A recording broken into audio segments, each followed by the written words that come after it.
মানে? হয়েছে, তোকে আর তোতলাতে হবে না। ভাত হয়ে গেছে। যা, তোর বাবাকে ডেকে আন।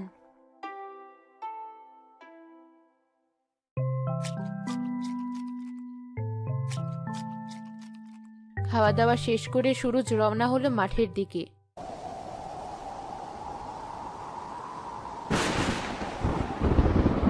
এ কি, আকাশে তো অনেক মেঘ করেছে, মনে হচ্ছে খুব বৃষ্টি হবে। এই সুরেশ ভাই, এত টাকা দিয়ে চাষাবাস করলাম, শেষে বৃষ্টির পানিতে সব ফসল না নষ্ট হয়ে যায়। আমিও তো সেটাই ভাবছি, যার টাকা ছিল সবই তো এই ফসলের পেছনেই ঢেলেছি। যদি বৃষ্টিতে সব নষ্ট হয়ে যায়, তবে তো বউ মেয়ে নিয়ে পথে বসতে হবে।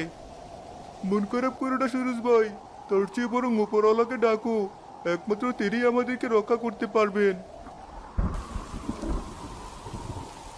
হায় হায়, এ কি হলো? বৃষ্টি তো শুরু হয়ে গেল।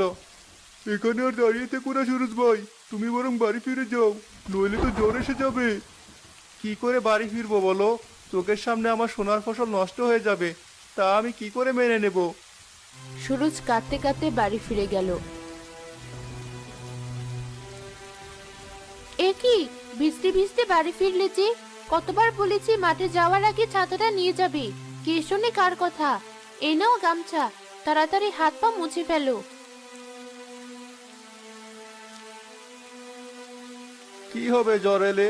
যা বৃষ্টি হচ্ছে, এবার তো মনে হচ্ছে ঘরেই বসে থাকতে হবে। কি হয়েছে তোমার? এসব বলছো কেন?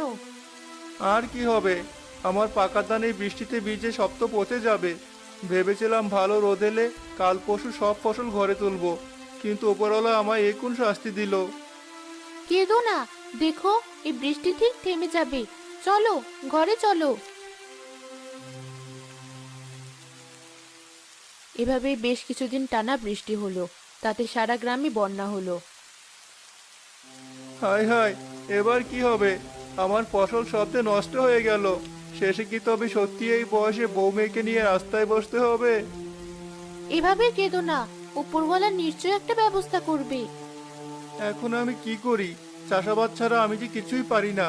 সারা গ্রাম বন্যায় তলিয়ে গেছে, এখন আমি কি করে চাষাবাদ করব?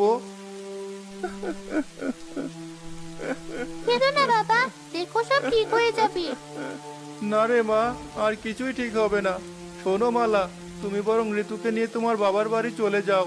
এখানে থাকলে তোমরা যে না খেয়ে মরে যাবে। এসব তুমি কি বলছো?